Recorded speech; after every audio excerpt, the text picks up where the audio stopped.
A 6th consecutive win for Max Verstappen, 11 in a row for Red Bull. There is just no beating the Dutchman and the Bulls for now. While much to the delight of the home crowd, 2 Brits are on the podium at Silverstone for the first time since 1999. Lando Norris taking a superb P2, Lewis Hamilton P3. That was the British Grand Prix. Let's get all the reaction now here in the paddock for your post-race show. Hello and welcome to a busy paddock with the media pen just behind us. Welcome to James Hinchcliffe and Jolyon Palmer. Very much enjoyed your commentary for that one, chaps. How are we doing? What a race. Yeah, it was all right, wasn't it? Yeah. Nice to see some home drivers do well. Nice to see someone lead the race other than Max Verstappen on a Sunday, but in the end, no one could hold him back, and Max takes another win.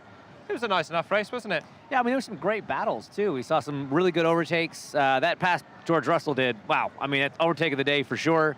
A couple other drivers tried it, didn't quite work. But no, honestly, it was, again, out front's tough when Max just sort of walks away with it, though he didn't walk as far as he normally does in that sense, right? Only a three-something second winning margin. I know there was a safety car, but still, we've had that before, and he still wins by 15 seconds. So that it was entertaining. Yeah, I was going to caveat there with, of course, we had a relatively late safety car come in, but Lando Norris was certainly holding him throughout the race, some parts. It was another win for Max Verstappen. It is seeming inevitable at the moment that we'll be talking about that while we're standing here post-race. And you can't deny him that. We spoke earlier, didn't we, Hinch, that we are in a historic period of domination for Red Bull and for Max Verstappen. Yeah, I mean, it's kind of Vettel-esque at times, but I just feel like Max has got more potential to unlock as well. That's the scary thing. He's won 2 World Championships. He's going to win 3 this year, slam dunk. And they're in such strong form.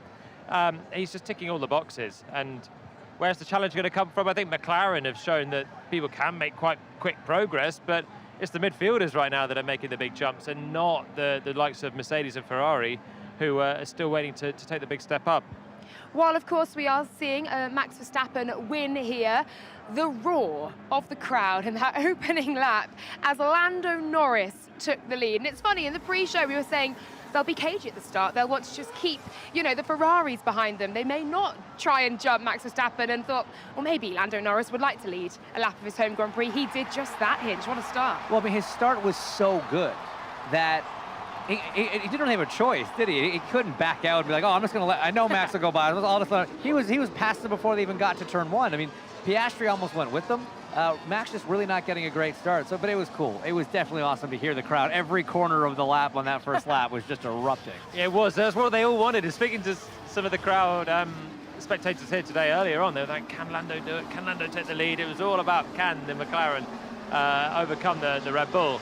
And you're thinking, probably not, but he did it off the line. It was, I think, as much to do with a bad start for Max as it was with Lando's amazing getaway. It was a bit of both, but you could tell that he was cautious, because when Max was starting to attack, there was no defence at all from Lando. He knew that the Red Bull was too strong and waved him through, but still the pace was quite good. Stayed there for as long as he could and really deserved the second place.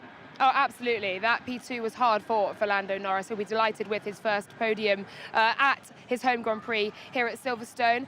Of course, Max Verstappen overtaking Lando Norris eventually, and then, you know, as he does, he won the race. At the other side of the garage, however, Sergio Perez, of course, starting P15 after a Q1 exit in qualifying yesterday. P6 was all he could manage today, despite virtual safety car, despite trying to pry something open with strategy, Hinch. Could they have done more? It's tough to tell. I mean, we were kind of talking up in the booth. It seemed like the first stint of the race wasn't as productive. He really turned it on at the end. He was making good passes. He was making good progress. But I think we were 10 laps in. He'd only picked up 2, maybe 3 spots from starting back where he did. I expected a bit more early on, and then maybe he could have still made some progress. But when you look at where Max was relative to the field, they didn't have the pace advantage that they normally do. So I think it was going to be harder here anyway, just kind of seeing the pace of the Red Bulls in general. Exactly. That's the crucial thing. You know, in Austria last week, Max was cruising. He got a pit stop in hand. He could pit for the fastest lap, and it was easy.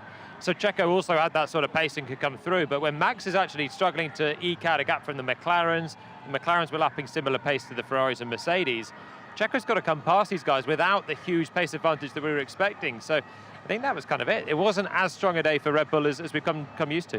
And as the wind continues to whip through the paddock here, and you saw the flags fluttering, an ambulance just reversing here into shot. Hopefully everyone's okay. Hopefully all precautionary. Max very much struggling with the wind, it seemed at times, and saying that he wasn't comfortable on the tyres at some points as well. And then he pumps in a few faster laps just for good measure. Yeah, exactly. It's all in moderation, isn't it, for Max? You know, things that are not perfect for him, but he's still eking out a lead. And the wind was tricky for everyone. I'm surprised we didn't see more mistakes out there, because it's really exposed, and especially into Stowe. You've got the hanger straight, you're buffeting the drivers around, you're feeling it in the cockpit. But no one really locked up. No one had huge lurid overstakes and ran off the circuit. And they're all dealing with the same thing there. So it's not easy for the drivers. It makes the car very inconsistent. And we heard Max on the radio, but I'm sure there were others as well experiencing the same phenomenon.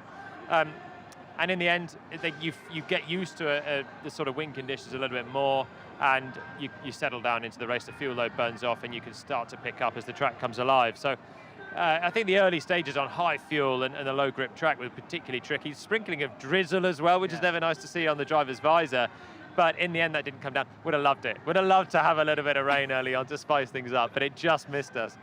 I was going to say, I think I was quite enjoying a few spots of rain on visor. I thought maybe it could be a bit heavier, but yeah, the rain just sort of staying away from Silverstone here. Hinch, I was going to ask you how Sergio Perez would be feeling with a P6 fighting back from a P15. I'm not going to, because we can now hear from Sergio Perez himself. Yeah, nothing really worked today in terms of I had a great launch, but then I was pushed off the track by Esteban, and I lost position at the start, so it took me longer to come through the field. And then we pitted like 3 or 4 laps before the safety car came out, so that was a bit of a shame. But yeah, I mean, I know where is the problem, and it's on Saturday. You know, yesterday. There is few things that we need to correct, but the positive thing is that the pace is there. You know, on Sundays, at the end of the day, is where points are given.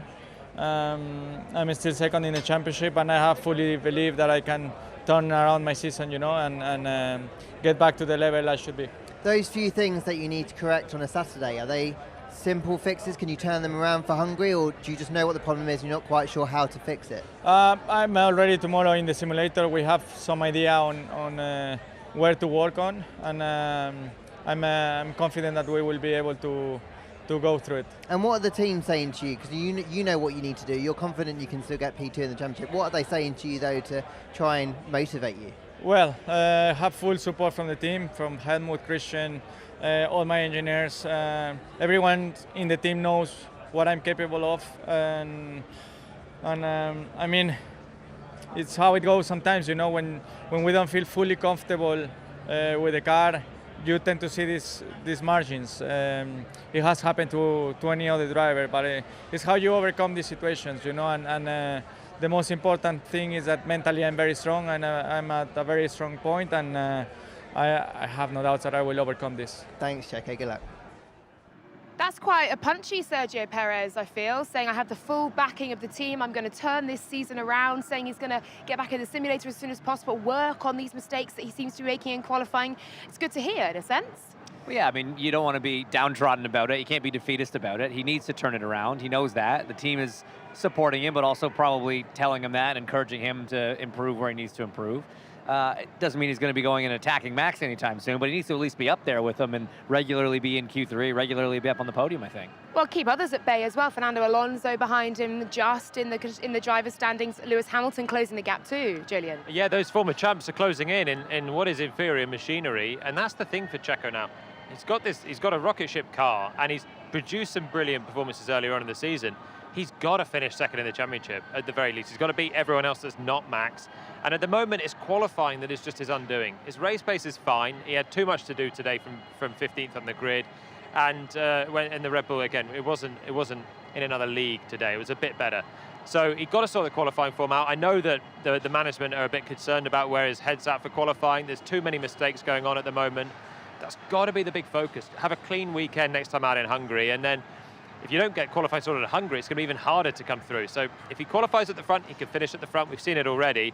he's got to keep second in the championship from Fernando and Lewis. Yeah, like you said, Jolien, yesterday, there's always something, it seems, at the moment for Perez in qualifying. And there was something for Nico Hülkenberg toward the start of this race as well. P13 he finished, but at the start, bit of contact with Sergio Perez and then Nick de Vries as well. And of course, we then suddenly saw him with no end plate, front wing damage, Hinch. He must have felt that the Red Bull family were picking on him. Yeah, it was an unfortunate incident, you know, getting the wing contact there with the initial pass with Checo, because it just brushed it at first. The end fence hung on, then we saw later it fell off, and then, yeah, I mean, that contact with Nick was just, you know, kind of a circumstantial thing with the understeer. He probably picked up from having the damaged wing, left the door open a little bit. Nick went for it, bit of contact. You know, again, another small maybe mistake, misjudgment from Nick, which you don't want to see. But yeah, it wasn't ideal from him, sticking your nose in at Stowe. Obviously had the pace advantage with Nico having a front wing damage. And it was a shame for Hülkenberg because it was on a day where degradation was pretty low. It could have been a chance for Haas. Started on the hard tyres, trying to do something different. Would have surely taken advantage of a late safety car starting on that tyre as well. But yeah, front wing damage, he was bound to pit before he had the tap from De Vries anyway. Yeah, not to be in just the one Haas finishing as well. Kevin Magnussen's fiery exit from that one, we'll come on to a little bit later. But the first retirement we did see was Esteban Ocon limping back to the pits. Hydraulic leak is the official line from the team on what was a double DNF day for Alpine. A bad day for them, and they've lost a place to McLaren in the constructors' standings. It won't be a happy camp down there. No, it's kind of worst case scenario. They have a double DNF when your closest rivals in the championship have two cars in the top five. Yeah, I mean, tough break. The issue with Pierre and Stroll, it was Stroll's fault. He got a penalty for it. Not much you can do in that situation. And then, yeah, mechanical gremlins sneak in from time to time. So it's a bummer for Ocon. Pierre was a bit unlucky with the safety car as well because he was running right with Fernando Alonso. So if he hadn't have pitted just before the safety car, would have had some points, wouldn't have been messing around with Stroll outside the top 10 as well. So it's a bit of bad luck for Alpine on that front. They're just a picture of inconsistency, this team so far this year. They're either scoring huge points or they're none of them getting points. And that's the worry when you've got Aston Martin in a different league to them so far this season.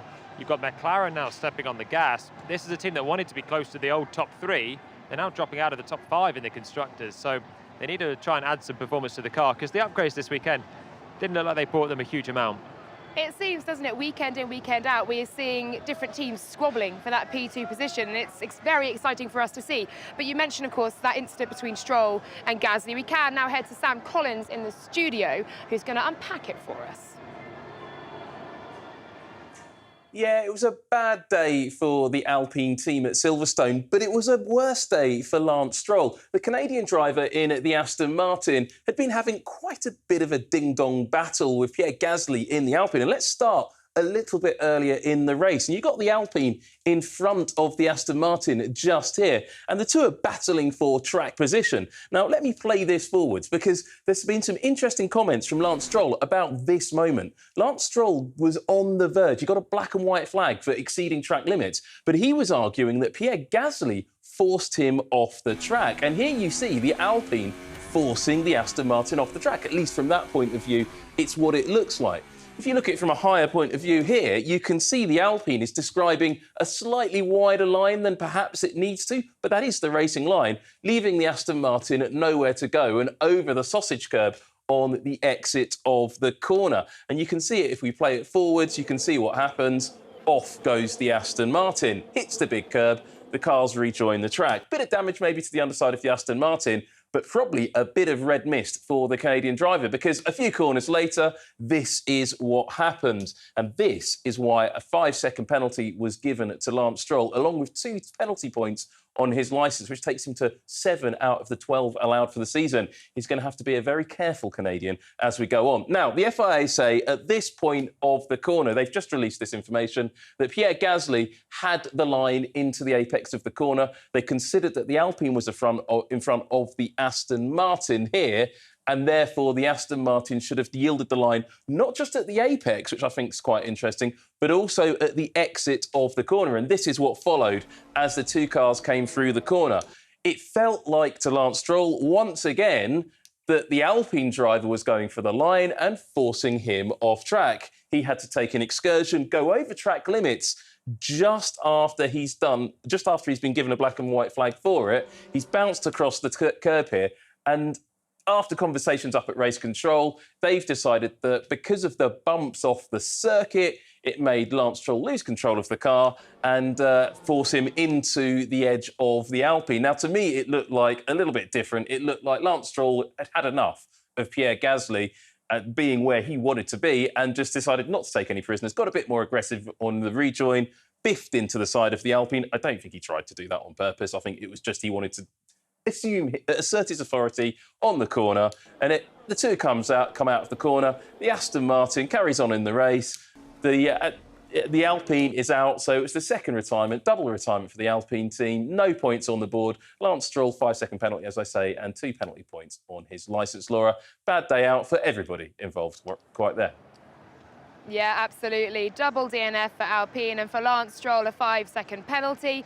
And not a very careful Canadian today, as you say, Sam. Hinch, are you a careful Canadian? Have you ever been a careful Canadian? Try not to be. Try not to be. It's the way to be, right? Yeah. Especially as a racing driver. Never have, never will. Excellent stuff.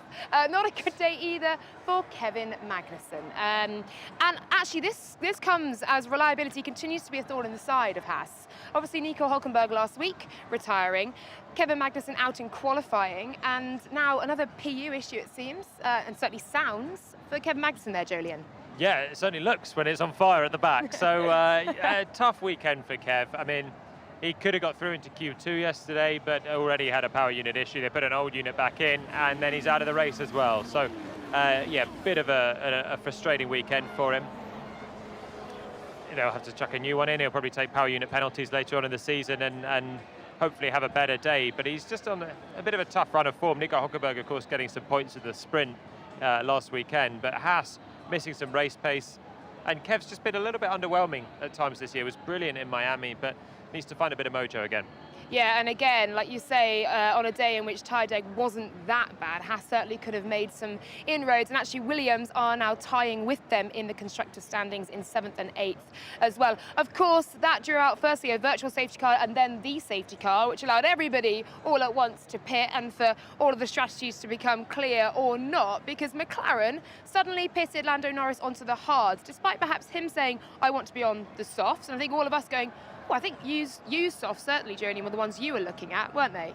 Well, I would have gone for new softs if I had them, but I would go for used over a hard. And Lando obviously thought the same. And it just made his life really hard on the restart. That was the main thing, because your hard tyre, it just takes longer to warm up. You've got a number of laps under safety car. You haven't got many laps afterwards to defend. So the soft tyre would have been fine, and it was fine with Verstappen and Hamilton. So made Lando's life a little bit harder, but he defended brilliantly against Lewis on particularly that first lap afterwards. Got his elbows out, positioned his car masterfully, had good speed through the high speed to defend into Stowe as well. So sweaty. I think when you're under safety car at that point, you're thinking, oh no, yeah. I thought I had this in the bag, but he did well afterwards. Hinch, it was masterful defence from him, wasn't it? And I think hindsight's a wonderful thing. We can now go, oh, McLaren must have had a bit of data on those hards to suggest perhaps that was the right decision.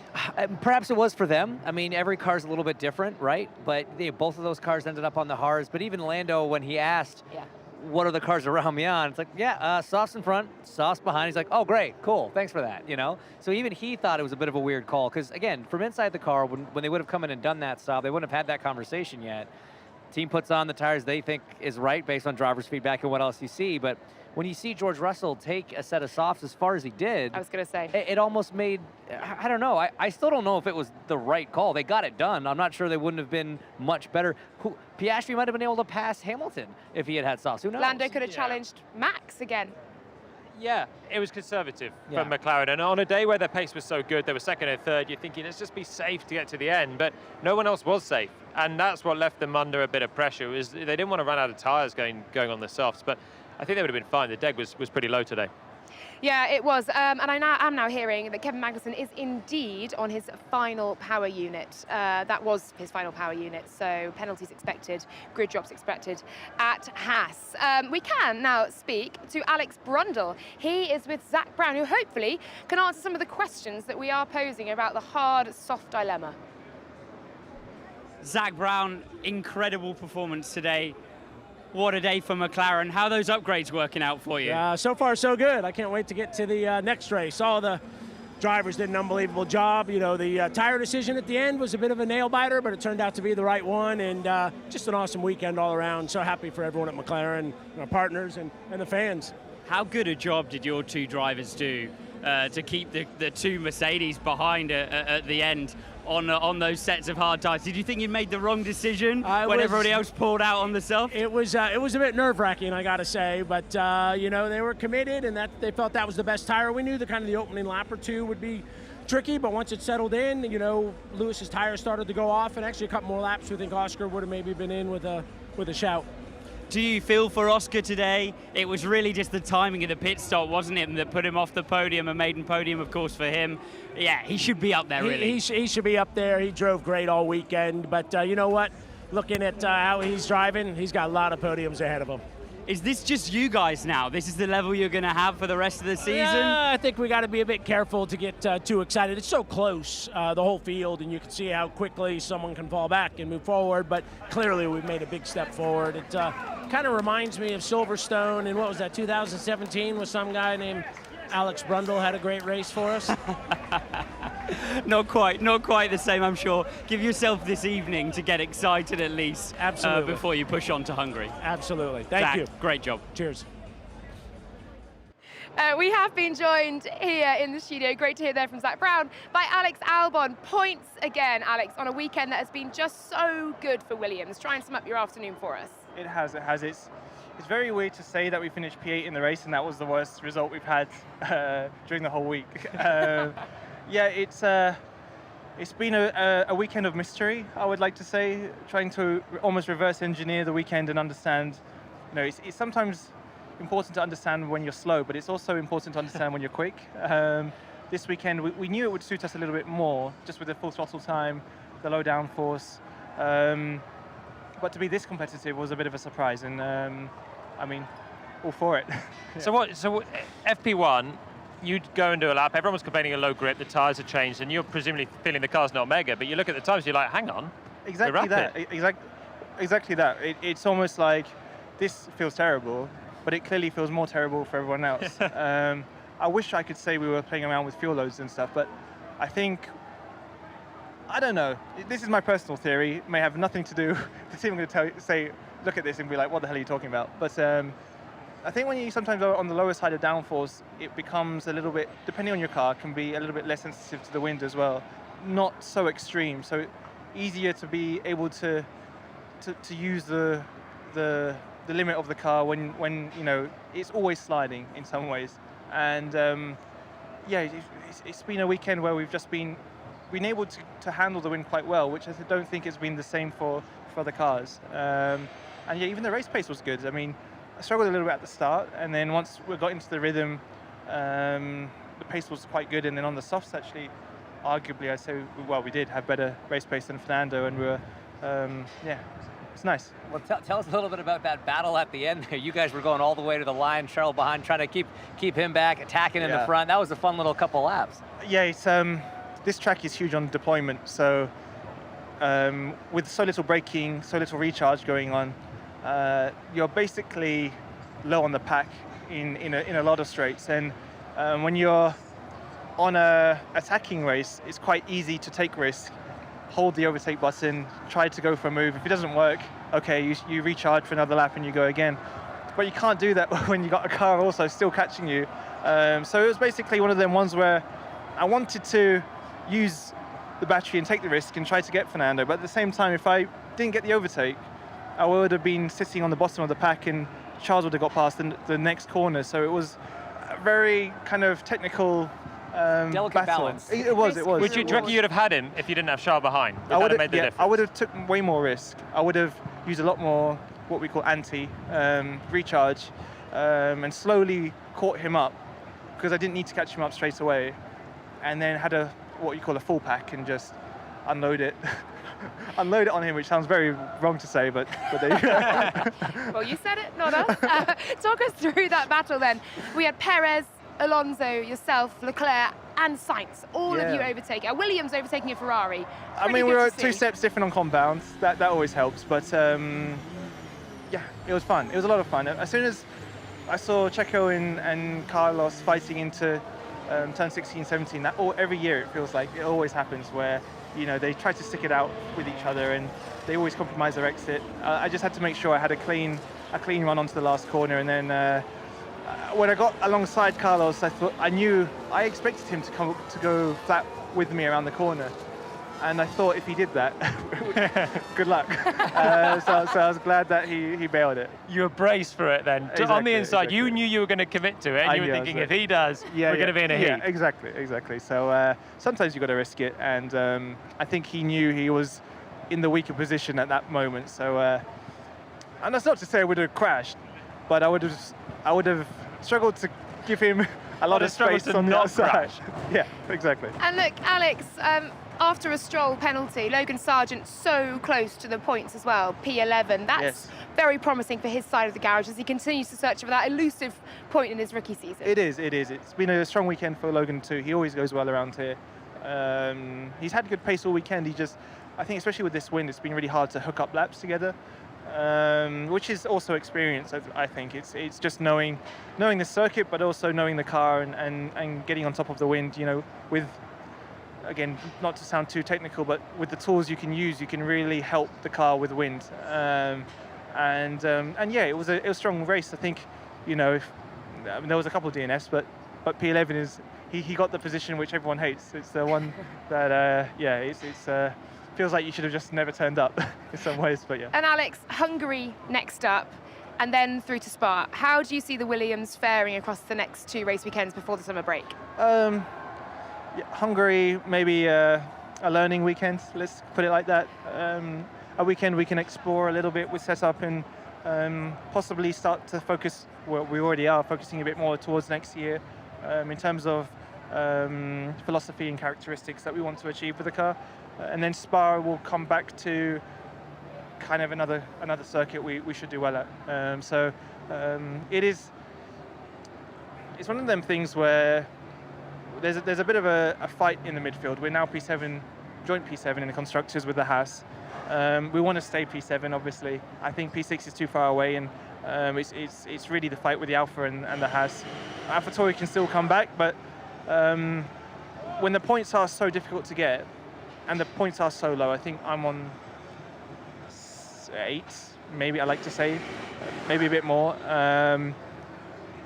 That it's not a bad problem to have where you can go to circuits, Spa, Monza, whatever. I think we've got maybe 2 or 3 now left in the year, where we can genuinely score good points without having to rely on a DNF or something like that. So it's not always what you want, but it's actually quite an efficient way in the midfield fight to score points. So let's see. Yeah, points on merit, definitely. And as you say, Monza, after the summer break, could be very, very nice to you as well. Yes. Alex, congratulations here. It's been a great weekend, a brilliant story to follow for Williams and for yourself. Thank you very much. Thanks, guys. Thank you. Thank you to Alex Albon. Sort of during that safety car period, and indeed after it, in which we saw those battles that Alex Albon talked about, Lewis Hamilton had pitted onto the softs, and obviously the Mercedes splitting their strategies with George Russell starting on the soft tyre. And as you mentioned, Hinch, making it last, I was astonished as we hit lap 17. I thought that's the end of the sort of Pirelli prescribed window for that soft tyre. Then we were into the mid-20s, and obviously they were used a couple of laps as well. 30 plus laps on the soft, but he wasn't happy to see then Lewis Hamilton pitting onto the softs, and I guess he just got a little bit caught out by that safety car. Yeah, that's just it. I mean, Lewis was dealt a huge hand when that safety car came out. He had stayed out, hadn't had his pit stop yet, but I think Ferrari also thought, yeah, lap 17, that's about the end of the soft window, so let's try and cover George coming in, and it just didn't work out. So in a lot of ways, Mercedes and George Russell really helped the rest of the field dictate their strategy for the rest of the day, and especially for that late stop with the safety car. Yeah, I always feel a bit bad for George, really, because he obviously had not a great Grand Prix this time last year. Had actually a really good run, starting on that soft. He was the only front runner to go for that tyre, and he just showed to everyone that it was a good tyre. He was aggressive, he was behind Charles Leclerc for a long time. There was some on-the-limit defence from Charles that kept him at bay, and he really had a lot of pace. And then he got unlucky with the safety car. I think the soft tyre meant that he had to kind of pit a little bit earlier than Lewis did. And then to look at the other two Brits out there fighting for second, you're like, oh, that could have been me on a different day. And he did pretty well, but not to be. I think he can still be pleased that Mercedes race pace looked to be clear of Ferrari, though, and Aston Martin. And They got new competition in McLaren now. Yeah, they do, but P3, P5, I think is a good return, especially after a tough Austria weekend. But we'll see now what Toto Wolff thinks. He's with Alex. Toto, some fantastic racing from your two drivers today. Awesome moves on track. Was it great to see maybe British past racing British future in the shape of Lewis Hamilton and Lando Norris out on track? Yeah, and then obviously George Russell also. Three strong British driver, the iconic Lewis, and then the young ones coming. And they've all driven a fantastic race today. After free practice and maybe qualifying, which looked difficult, was it stronger race pace than you expected throughout the race today? I think it was stronger on the soft, which was, I didn't think that it would be going so long, but it did. And yeah, it's just a shame that we are still lacking the aero efficiency on the straights, but it was good. Great. Another podium. Congratulations. Good work from both you guys. Another podium indeed for Lewis Hamilton here at Silverstone. Of course, he's an 8-time winner here. He has a straight named after him. His 14th podium here, though, with a P3. And if you're Lewis Hamilton, you're coming in with the Mercedes he had last week. He was told to basically shut up and drive. We know it's not very good. He's got to be happy with that hinge. Yeah, I think so. I mean, it wasn't a podium on pure pace. They had to play the game a little bit. They got lucky with that safety car, like we said, but the race pace was phenomenal. That first stint, whether it was George on the softs or Lewis on the mediums, both cars were considerably quicker than the cars that were immediately in front of them on track. Lewis kind of got shuffled back at the start. He made that mistake in turn 3. Yeah. Did a great job to get those positions back. So you can definitely be proud of the effort. We saw great pace from them in Spain. This is the closest track since Spain to Spain. I think maybe a little bit disappointed with their qualifying pace ultimately, but the race pace was super strong. He loves this place. He always does well here. Last year he's back on the podium fighting for a win out of nowhere. And today you're thinking starting from 7th place, actually losing a couple of spots on the first lap.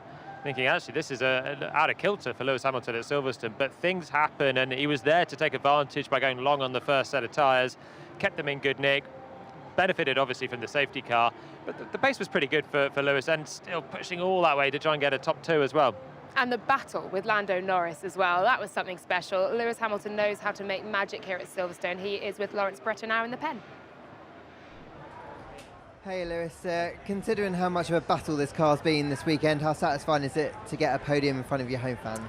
Honestly, yeah, wasn't looking too good yesterday and wasn't happy with where we were, but to see our long run pace today and to safety car just came at the right time. I mean, I banked on having a safety car. I was going to go right to the end in the hope of one, and it came, and fortunately we benefited from it. So yeah, to get on the podium and have 2 Brits on the podium was really great. How much confidence can you take from that long run pace today, and how much of a threat do you think McLaren might be going forward? I think McLaren are a serious threat. I think we've dropped down to you got Red Bull, McLaren, Ferrari, than us. I think in outright speed. I think so. We're kind of the fourth fastest, but our long run pace seems to be a little bit better than the other guys. So we've got some improvements to make. It's all very close, but we've got to take a serious leap if we want to be competing for wins. Thank you. Well, from a poor start, he managed to make his way on to the podium, but Lewis Hamilton realistic about where Mercedes may stand. Can we just talk about that battle with Lando Norris, though, for just one more minute? Because I was absolutely loving it. Lewis was trying everything, lunges, late braking, but Lando, on hard tyres, managed to just outmaneuver him at every opportunity. I mean, 10 points to Lando. That was just a flawless defensive drive. Again, we heard him on the radio. He was sort of exasperated at the fact that the Mercedes behind was on softs and he was on hards, but did absolutely everything he had to do. Even once DRS was enabled again, Hamilton didn't really have it. The hards were up to temp. So, I mean, you know how hard that must be to have a cold set of hard tires on and tossed into a restart with some softs behind you. Yeah, the good thing for McLaren is their high-speed performance was so good, so we could lean on the tyre and get tire temp by working it in the high speed. This was as close as Lewis got. I really liked his little look at Luffield, opening the door. Meant Lando couldn't take his late apex that he was liking. And I thought Lewis was going to have it up the inside into Copse, but the straight line speed wasn't quite enough. And it's a bit of a perennial problem for Mercedes. The straight line speed just isn't good enough. And that's where when you're comparing to Red Bull and Verstappen passing Norris earlier on, the straight line speed is immense, and with DRS he could fly by, and it's such an advantage that Lando didn't bother defending against Max, but against Lewis he felt like he could, and he did well. I really enjoyed George Russell's feedback as well when he saw how well first Piastri in front of him and indeed Lando was in defending against the Mercedes. He said, they're doing really well on the hard tyre. I enjoyed his little bit of commentary mid-race. Alex Brundle is now out somewhere in the pit lane, I think with some fans. You would think correctly. Well, actually, it's me and Lando Norris. Me and Lando Norris stood here on the pit wall. What do we think of Lando's performance? Great to see. Great to see all of these fans staying so late after the race, invading the racetrack to get a glimpse of the podium. Few drivers dropping in as well to give a bit of a wave to the fans. So passionate all day long. And these are the guys what make...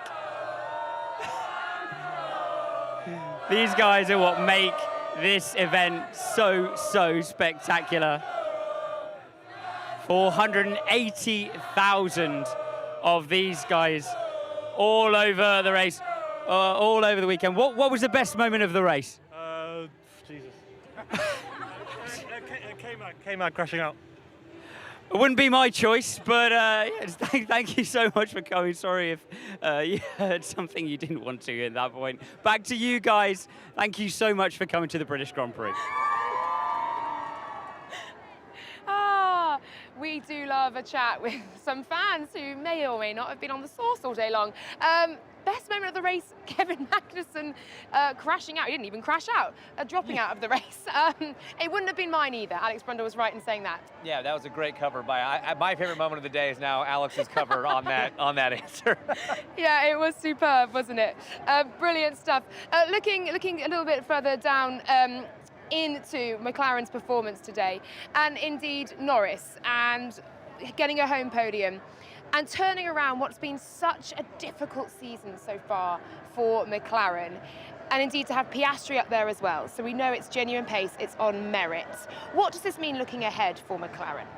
Oh, it means great things. They've waited a long time to get this upgrade on. Lando obviously saw what it was like last time out. Oscar's had to wait until this Grand Prix. And they can be so much more positive. They were doom and gloom at the start of the season, and I felt a bit bad for Lando. He's just on a long-term deal at McLaren as well, and then they don't have a great car. They developed it so well, and this was a huge raft of upgrades that have come together, giving him a home podium. They're not on par with Max, but they're on par with everyone else suddenly. It's a huge step forward. Might we see a Lando Norris win this season? Well, I mean, it's tough to put a win on anybody but a Red Bull at this point, but I appreciate that. That's why I asked the question. Here's the thing, though. I mean, we've been to so many tracks where these top of the midfield teams have had a really strong weekend. Not Red Bull strong, but hey, we're second, third, we're third, fourth. They're the team to beat, and then 2 weeks later, they're 7th, 8th, 9th, 10th. So as happy as everybody at McLaren should be right now, and as impressive as it is, do we get to Hungary and they're back to 14th, 15th? I mean, you just don't know with how competitive it is. It's a very different circuit. Lando's actually pretty good at Hungary from a driving point of view, but I mean, we heard Lewis say how good they were in the fast corners. There's not so many fast corners in Hungary. It'll be a track that suits Fernando Alonso and Aston Martin a lot more, and it's only 2 races ago since they were flying for a podium. So the pace between McLaren, Mercedes, Ferrari, Aston Martin, maybe even Alpine if you're being generous, it's tenths of a second, and so it's just track characteristics that can mean the difference between a podium or a double podium and fringes the top 10 now, because there's so many teams in that fight. Yeah, this fight for P2, P3, the sort of the front of the midfield, the best of the rest behind Red Bull, is really exciting, isn't it? Let's now hear from the home hero today, Lando Norris.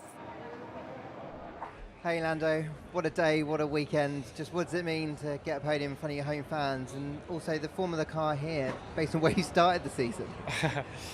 Yeah, incredible to see the fans on the in-lap and see everyone celebrating, see the whole team below the podium was pretty insane. So very happy for the whole team. We deserved a P2 and a P3 today.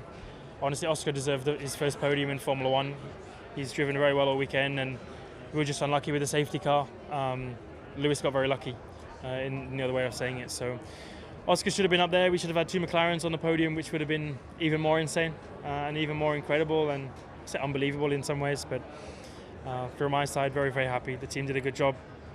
Maybe could have gone on with the soft in the last stint, but it still worked out. I didn't lose out, just made my life very tough for a good couple laps.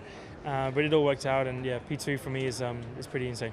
Pretty much every driver I've spoken to so far has been super impressed by the pace of your car. Is it here to stay? Apparently ours looks like a Red Bull from what I've heard. Looks more like an Aston than a Red Bull, but yeah, like everyone's saying we've made much bigger steps than what they think. I'll be honest and say we haven't. We've definitely improved the car, 4 tenths.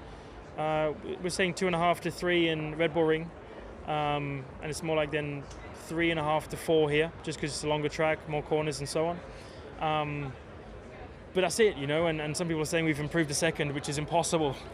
So it's just, again, we've had 2 tracks which have suited the car, and we've improved the car in several places, which has brought it a little bit more alive. But we're still going to have some struggles at some point this season.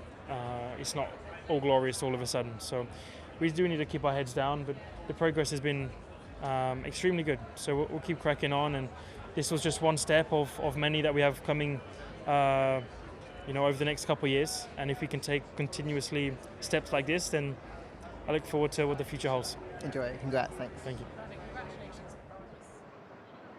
Well, from one McLaren driver jubilant in P2 to another who joins us now, P4.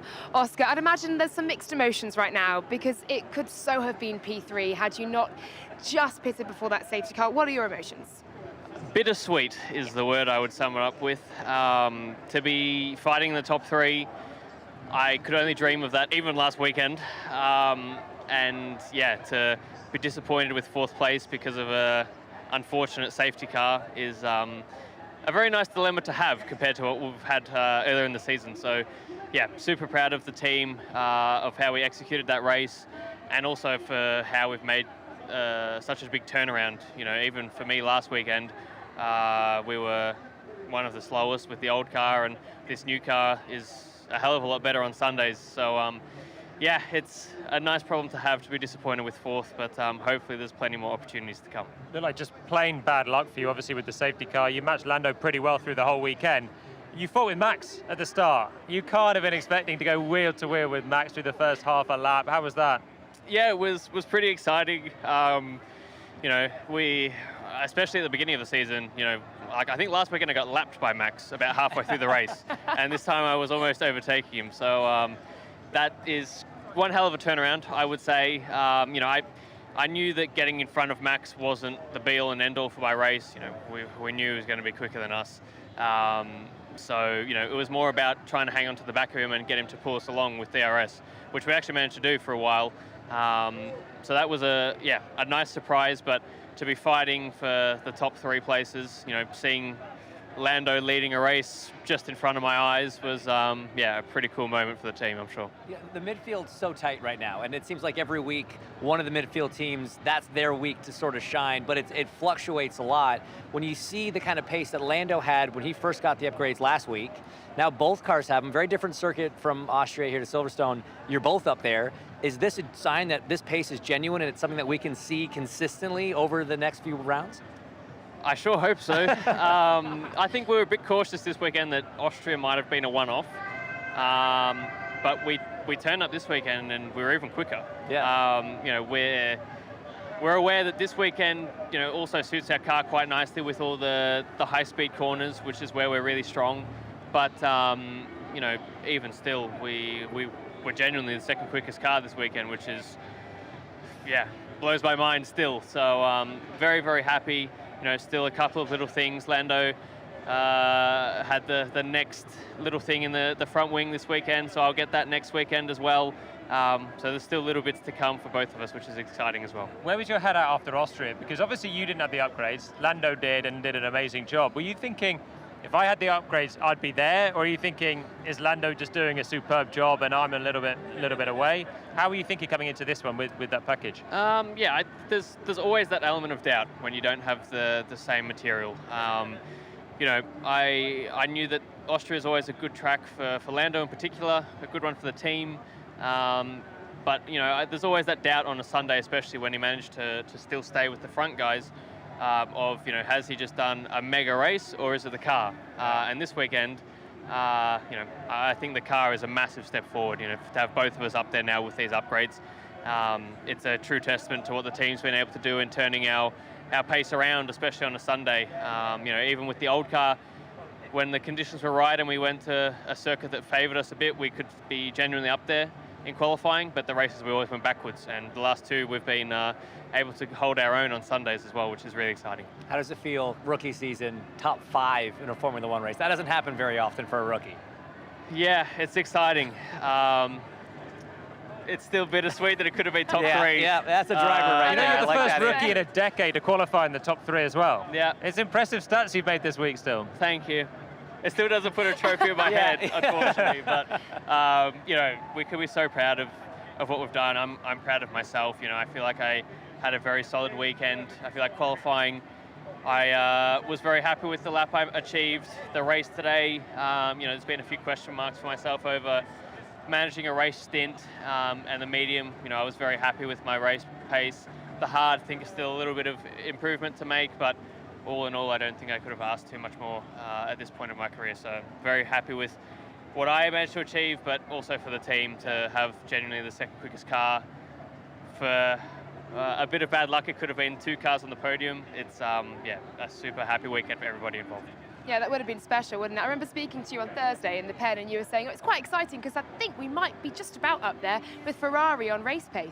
And look at you guys now, P2, and as you say, testament to the car, but also testament to you, Oscar, as well. We're standing here as a very proud F1 TV family. Producer Jo, I think, has got tears in her eyes back in the studio, because a year ago, you were co-hosting the shows with us until you disappeared because you were doing all the sneaky contract negotiations behind the scenes. That's not fair. I mean, in the way contract negotiations go. But yeah, look at you now, like you say, top 5, rookie season, and it seems as McLaren has a long way to go as well. Yeah, exactly. At the start of the season, I was just happy to be back on a racetrack, driving race cars again. But I can tell you now, it's a hell of a lot more fun when you're fighting for the top 3 instead of where we have been at times. So, very, very happy with what we've managed to achieve. I'm just still enjoying being back out there on track, and when you get opportunities like this to fight right at the front so early in your career,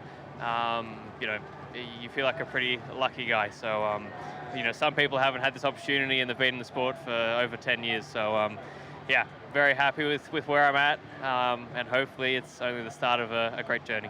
I remember when you won the F2 title saying to me, well, I'm going to be the champion of sitting on the sofa for next season, and then you came and co-hosted with us, and here you are now. Congratulations, Oscar, for today. I know bittersweet, but I'm sure that podium is not far away at all. Thank you so much for joining us on the show. Cheers. Thanks, guys. Thank you. Cheers, Oscar. Oh, great to hear, and exciting times for McLaren indeed. Racing, of course, happening in Monza this weekend as well in F1 Academy. The race 1 winner, Marta Garcia, who is currently leading the series standings as well. Lena Bula winning race 2, and then Bianca Bustamante absolutely delighted to win race number 3. Now, also over the course of this weekend as well, we have seen plenty of action, of support, of awareness, as Oscar Piastri has just tailed through the back of our shot. Some entourage behind him. Hordes of fans. There you go, that's what it's like to be a Formula One driver, Oscar, enjoy it. UNICEF has had plenty of awareness over the course of this weekend. F1 has donated over 3 million over the past 3 years as we have partnered with the charity, and Stefano Domenicali and John Sparks can tell you more now. Stefano, John, great to see you guys. Excited about this partnership that we've got with UNICEF and Formula One. Stefano, to start with, why is it so important for Formula One to be partnering with an organisation like UNICEF? Well, very simple, because we believe that now the duty of Formula One is not talking only about what we normally were talking up to just a couple of years ago, but it's our standing, our position is different. We recognize the value of what we're doing, and we recognize that we have the right visibility to make sure that what we can do together, and we just started this incredible partnership since a couple of months, can take us responsibly and with action, because we can do something very important, not only to collect and to follow their idea, their vision, to help the unprivileged kids for a better future, but also we can really push the system. And with our aspirational model of drivers and teams, and everyone is following us to make sure that they can really say what is the right thing to do, and we need to trust them. And John, I take the opportunity to really thank you for your vision, for the vision of UNICEF, and you can count on us to make sure that we can be very effective to help you in this mission. It's very exciting. And John, if you could just explain a little bit for the fans out there who just don't know much about what UNICEF do. So firstly, I would say a massive thank you to Formula One and Stefano for the partnership. Sport brings people together, and for us to be able to work with a global organisation delivering global change for children is hugely important. UNICEF is the world's child rights organisation. We work with children in 190 countries, supporting their education, health, mental health, nutrition, and humanitarian support in emergencies. Great to hear there from John Sparks, and indeed UNICEF and how F1 are truly helping as well. It is Red Bull's day, and we are getting used to saying that on a Sunday, indeed on a Saturday as well at race weekends at the moment, such as the period of domination that we currently have. Alex Brundle is speaking to, I'd imagine, a jubilant Christian Horner. Christian, another race, another win, but it looked very different. Do you have to look out for McLaren for the rest of the year now? Well, look, I mean, at this track they were quick, and they gave us a race today, and Max had to make the pass in the first stint, and then it was a question of what tire do you take for the safety car, and thankfully we got it right. We broke the toe and the DRS behind, so yeah, it was a great victory today. There was a moment there before the safety car where you had the two McLarens stacked up behind you. Was it the safety car which prevented any kind of split strategy from McLaren there and stopped them pulling the pincer movement strategy-wise on you? Well, it looked like Lando was going to undercut, Oscar was going to undercut Lando under normal racing conditions, and then the safety car just neutralized everything, and I think Oscar, lost out from that. So, and that elevated Lewis, with a free stop under the safety car. So, and then, we were on the softs, Lando on the hards, Lewis on the softs. We knew that the restart was going to be crucial, and that's why we took them. Decent recovery drive from Checo. Are you happy with that? The race pace you've been talking about through the season so far? Yeah, I thought he drove a great race. I mean, some really super overtaking, and good recovery. You just got to get him qualifying in position, and we know he can do the job on the Sunday. Congrats on another win. Thank you very much. Thank you. They certainly can do a job on a Sunday as well, and this Red Bull era continues, Hinch.